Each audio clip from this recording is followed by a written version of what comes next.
Hello everyone. ఈరోజు coding నేర్చుకుంటున్న ప్రతి ఒక్కరికి ఒక మంచి వెబ్సైట్ అనేది నేను చూపిస్తాను.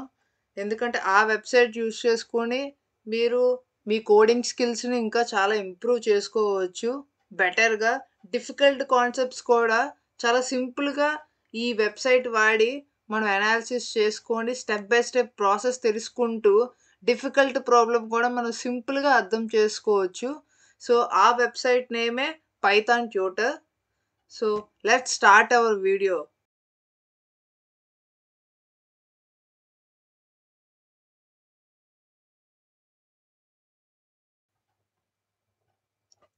So this is Python tutor. So ఇది ఆన్లైన్ కంపైలర్. డైరెక్ట్‌గా గూగుల్‌లో పైథాన్ ట్యూటర్ అని క్లిక్ చేస్తే మీకు వచ్చిన ఫస్ట్ ఆప్షనే ఇది.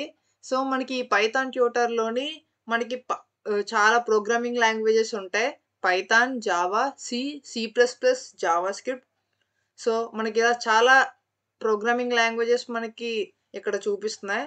సో ఈరోజు మనం సి ప్లస్ ప్లస్ చేయబోతున్నాం. సో మనం సి ప్లస్ ప్లస్ కోడ్ ఇచ్చి స్టెప్ బై స్టెప్ ప్రాసెస్ అనేది మనం తెలుసుకుందాం. సో దానికోసం నేను ఒక కోడ్ అనేది వెతికాను. సో మనకి లీడ్ కోడ్ అనేది అందరికీ తెలుసు. సో లీడ్ కోడ్‌లో మనకి చాలా నంబర్ ఆఫ్ ప్రాబ్లమ్స్ ఉంటాయి. Easy are medium, difficult. So మనకి ఇందులో అన్ని ప్రాబ్లమ్స్ అనేది మనం సాల్వ్ చేయలేం. సో మనకు అర్థమైనా కూడా దాని యొక్క కోడ్ అనేది మనకి రాకపోవచ్చు. సో మనం ట్రై చేసినా. ఈ పైథాన్ ట్యూటర్ అనేది ఎప్పుడు వాడాలి అంటే, మనం ఒక కోడింగ్ ప్రాబ్లమ్ అనేది ట్రై చేస్తూ, చేస్తూ మనకి రాకపోతే, ఆ కాన్సెప్ట్ అనేది మనకు అర్థం కాకపోతే, మనకి ఇక్కడ సొల్యూషన్స్ అని ఆప్షన్ ఉంటది. సో ఈ సొల్యూషన్స్‌లో మనకి నంబర్ ఆఫ్ ప్రాబ్లమ్స్ చూపిస్తారు. సో ఈ సొల్యూషన్స్ చూసుకుంటూ క్వెషన్ అర్థం చేసుకొని, మీకు నచ్చిన లాంగ్వేజ్ యొక్క కోడ్ మనం తెలుసుకోవచ్చు. ఆ కోడ్‌ని మీకు అర్థం చేసుకోవడానికి స్టెప్ బై స్టెప్ ప్రాసెస్ తెలుసుకోవడానికి ఈ పైథాన్ ట్యూటర్ అనే వెబ్‌సైట్‌ని మనం వాడుకోవచ్చు. జనరల్‌గా ఒక కోడ్ చూడగానే మనకి ఆ కాన్సెప్ట్ అనేది అర్థం కాదు వెంటనే. సో, ఈ ప్రాసెస్ అనేది మనకి తెలియదు. ఒక పెన్ను, పేపర్ పెట్టాలి. అయినా కూడా మనకి ఎక్కడో దగ్గర ఒక మిస్టేక్ అనేది రావచ్చు. ఒక స్టెప్ అనేది. సో, దానికి సొల్యూషనే ఈ పైథాన్ ట్యూటర్ వెబ్‌సైట్. సో, అందుకే ఈరోజు నేనొక ఎగ్జాంపుల్ తీసుకున్నా. ఇది రిమూవ్ ఎలిమెంట్ అనే కోడింగ్ ప్రాబ్లమ్. సో, ఈ సింపుల్‌గా జెప్తాను. సో, మనకిందులో ఒక అర్రే ఉంటది. ఒక వాల్యూ ఉంటది. సో, ఆ వాల్యూ ఈ అర్రేలో ఎన్ని టైమ్స్ ఉందో అన్ని సార్లు మనం అన్నీ రిమూవ్ చేసేసి రిమైనింగ్ ఎలిమెంట్స్‌ని మనం ప్రింట్ చేయాలి. ప్రింట్ చేసిన తర్వాత ఆ అర్రేలో మిగిలిన వాల్యూస్‌ని ఆ వాల్యూ యొక్క కౌంట్‌ని మనం ప్రింట్ చేయాలి. ఎగ్జాంపుల్ ఇక్కడ మనకొక అర్రే ఉంది. వాల్యూ ఏమో 2 అని ఇచ్చారు. సో, ఈ అర్రేలో మనకి 2 అనేది 3 టైమ్స్ అనేది రిపీట్ అయింది. సో, ఆ 3 టైమ్స్ మనం రిమూవ్ చేసేసాక రిమైనింగ్ వాల్యూస్‌ని మనం ప్రింట్ చేయాలి. ఆ వాల్యూస్ ఎన్ని మిగిలాయో దాని యొక్క కౌంట్‌ని మనం ఇక్కడ ప్రింట్ చేయాలి. సో, ఇది ప్రాబ్లమ్. ఈ ప్రాబ్లమ్‌కి మనకి కోడ్ అనేది రాసాం. సో, మీకు ఒకవేళ ఈ ప్రాబ్లమ్ యొక్క కోడ్ అనేది రాకపోతే ఏం చేయాలో నేను చెప్తా. సో, మనకిక్కడ సొల్యూషన్స్ ఉన్నాయి. సో, ఇదొక సొల్యూషన్. సో, ఈ సొల్యూషన్‌ని నేనేం చేశానంటే first C plus plus compiler idea ఉంటదా? మీన్స్ ఇది ఆన్‌లైన్ కంపైలర్. సో, మీరేమి డౌన్‌లోడ్ చేసుకోకుండానే ఆన్‌లైన్‌లోనే మీకు చాలా కోడింగ్ ప్లాట్‌ఫార్మ్స్ ఉంటాయి. కంపైలర్స్ సి ప్లస్ ప్లస్‌కుంటది. జావా, పైథాన్ అన్నిటికి మీన్స్ ఈ ఫంక్షన్ మొత్తాన్ని.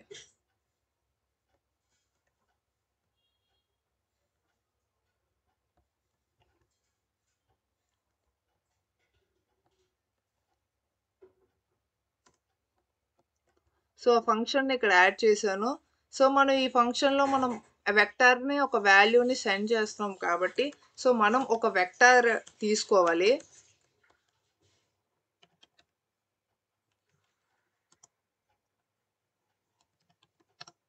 సో, స్టాటిక్‌గా ఒక నెమ్స్ ఇద్దాం. ఇక్కడున్న ఇన్‌పుట్టే మనం తీసుకుందాం.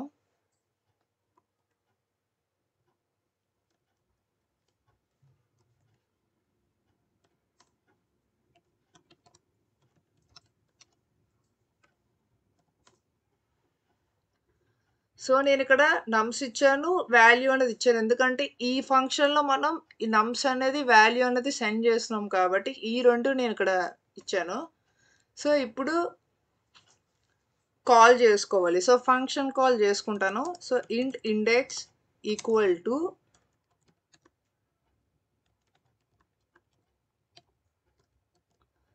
ఫంక్షన్ కాల్‌లో మనకు అక్కడ నమ్స్ వాల్యూని సెండ్ చేశారు కాబట్టి మనం కూడా మన నమ్స్ వాల్యూని సెండ్ చేద్దాం.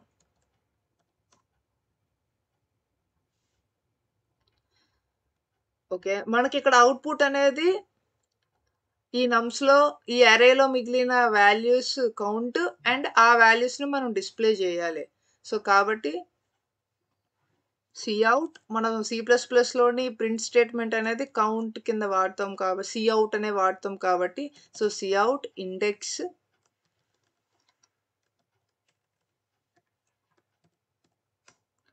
అండ్ అరే వాల్యూస్‌ని మనం ప్రింట్ చేయాలి. So i = 0, i less than index and i++.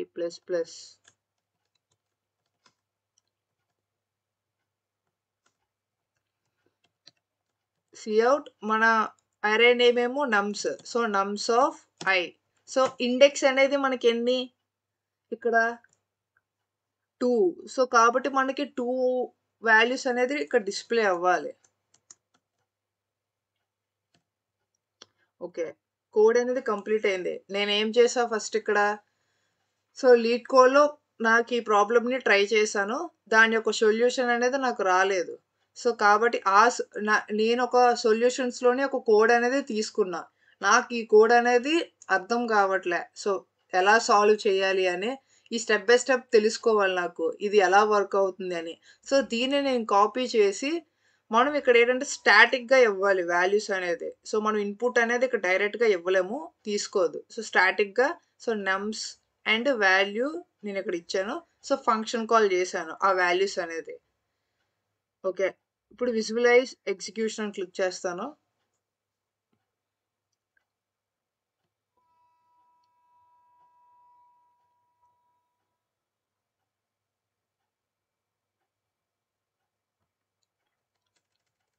Okay. Vector వాడుతున్నాం అంటే మనం బిట్స్ stdc++ వాడాలి. And using name space std.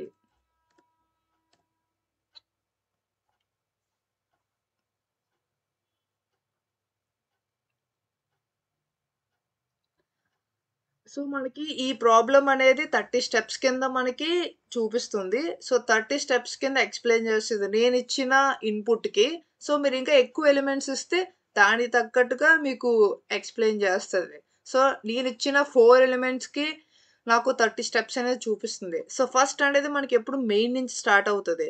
So కాబట్టి ఇక్కడ మనకి ఏం చూపిస్తుంది? నమ్స్, వాల్యూ, ఇండెక్స్. మనకి 3 థింగ్సే ఇంపార్టెంట్ కాబట్టి మనకి మెయిన్‌లో ఆ 3 ఉన్నాయి కాబట్టి మనకు ఆ బ్లాక్ అనేది చూపిస్తుంది. సో నేను ఇప్పుడు నెక్స్ట్ క్లిక్ చేశానంటే ఈ రెడ్ మార్క్ చూడండి. ఈ red mark vector so nums దగ్గరికెళ్ళింది. ఆ నమ్స్ అనే వేరియబుల్ దగ్గరికెళ్ళింది. వాల్యూ అనేది 3. సో 16థ్ లైన్ నుంచి 17థ్ లైన్‌కెళ్ళింది. సో వాల్యూ అనేది 3 వచ్చింది. అంటే స్టెప్ బై స్టెప్ ఎగ్జిక్యూషన్ అనేది జరుగుతది. సో ఇప్పుడు 17థ్ లైన్ నుంచి డైరెక్ట్‌గా థర్డ్ లైన్‌కి వెళ్తది. సో ఎందుకంటే ఇక్కడ మనం ఫంక్షన్ కాల్ అనేది చేసాం. సో ఫంక్షన్ కాల్ చేసాం కాబట్టి డైరెక్ట్‌గా రిమూవ్ ఎలిమెంట్ అనే ఫంక్షన్ దగ్గరికి మనం కాల్ చేసాం కాబట్టి ఆ లైన్ దగ్గరికి వెళ్తది. సో రిమూవ్ ఎలిమెంట్‌లో మనకి నమ్స్ అండ్ వాల్యూ అని ఇండెక్స్ అని 3 వాల్యూస్ ఉన్నాయి మళ్ళీ. సో ఇండెక్స్ ఇనిషియల్‌గా మనం 0 చేసుకున్నాం. సో ఇప్పుడు ఫర్ లూప్ అనేది మనం రన్ చేయాలి కాబట్టి ఇక్కడ i అనేది చూపిస్తుంది. ఎందుకంటే మనం ఫర్ లూప్‌లో i అని ఇచ్చాం కాబట్టి. So i initially 0. If nums I not equal to value means 3 is not equal to value is 3.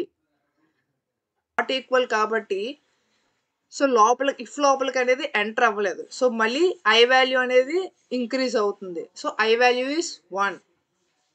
Next 2, 2, 3. Next value i value 1 means 2. Value 3, 3, 2 అనేది not equal. So not equal కాబట్టి మనకి లోపలికనేది enter అయింది. So, నమ్స్ of index equal to నమ్స్ of I. So, మనం ఏం చేసామంటే పొజిషన్‌ని change చేస్తున్నాం అంతే. Index plus plus. So, next again 2, 3 is not equal. So, మళ్ళీ లోపలికొస్తుంది. సో, మళ్ళీ ప్లస్ ప్లస్ అయింది. సో, మనం ఇందాకలా చూసిన 2 ఇండెక్స్ 2, 2 అనేది మనకి రీప్లేస్ అవుతూ ఫ్రంట్‌కొస్తున్నాయి. Again 3, 3 is equal. సో, కాబట్టి మనకి అందులోకి వెళ్ళదు. సో, కంప్లీట్ అయింది. ఇక్కడ చూడండి వాల్యూ 3 ఇండెక్స్ 2. సో, మనకి 2 ఇండెక్సెస్ మాత్రమే ఇక్కడ మనకేమయ్యాయి? నాట్ ఈక్వల్ అయ్యాయి. అంటే అవి 2 ఇండెక్సెస్ ఏటేటి 2, 2 అనే వాల్యూ మాత్రమే మనకి నాట్ ఈక్వల్ అయింది. 3, 3 అనేది ఈక్వల్ అయింది వాల్యూ 3కి. సో, ఈ 2 మనం ఏం చేసాం? డిలీట్ చేసినట్టే. సో, మనకి 2 ఇండెక్స్ అని తెలిసింది. ఈ 2, 2 అనే దాన్ని మనం ప్లేసెస్ అనేది చేంజ్ చేసాం. సో, ఇక్కడితో ఆల్రెడీ 22 స్టెప్స్ అయ్యాయి. కంప్లీట్ అయింది. సో, మళ్ళీ 18థ్‌కొచ్చింది. ఎందుకంటే మనకి ఇక్కడ ఫర్ లూప్ అనేది కంప్లీట్ అయింది. సో, అందుకు రిమూవ్ ఎలిమెంట్ అనే ఫంక్షన్ మనకి క్లోజ్ అయింది. So, value is now 3, index is 2. So, మనకి ఇండెక్స్ వాల్యూ 2 వచ్చింది. ఎందుకంటే 2 వాల్యూస్ మాత్రమే నాట్ ఈక్వల్ అయ్యాయి కాబట్టి మనకి ఇండెక్స్ అనేది 2 మారింది. సో, ఇండెక్స్ వాల్యూ అంతా 2. సో, మనం 2ని ప్రింట్ చేసాం. నెక్స్ట్ కింద ఫర్ లూప్‌లో నమ్స్‌లో మనకి 2 వాల్యూస్ మాత్రమే ప్రింట్ అవ్వాలి. ఎందుకంటే మన ఇండెక్స్ వాల్యూ 2. ఆ 2 వాల్యూస్ ఏంటి 2, 2. సో,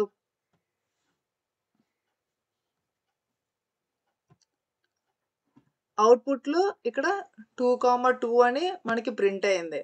సో, మనకు కావాల్సిన అవుట్‌పుట్ కూడా అదే.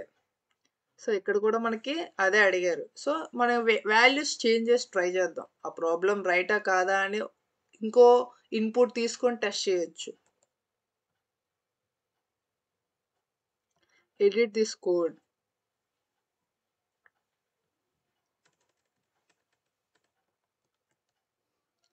ఇప్పుడు వాల్యూ మనం 3 కాకుండా 2 ఇద్దాం.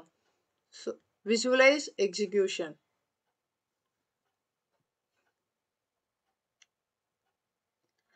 సో, ఇందాకలా మనం తీసుకున్న 4 వాల్యూస్‌కి మనకి 30 స్టెప్స్ అయితే, ఇప్పుడు మనం ఎన్ని తీసుకున్నాం?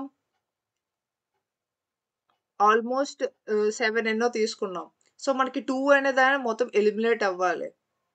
సో, సేమ్ ప్రాసెస్ అనేది జరుగుతది. సో, స్టెప్ బై స్టెప్ మనం అలా లాస్ట్ వరకు వెళ్తే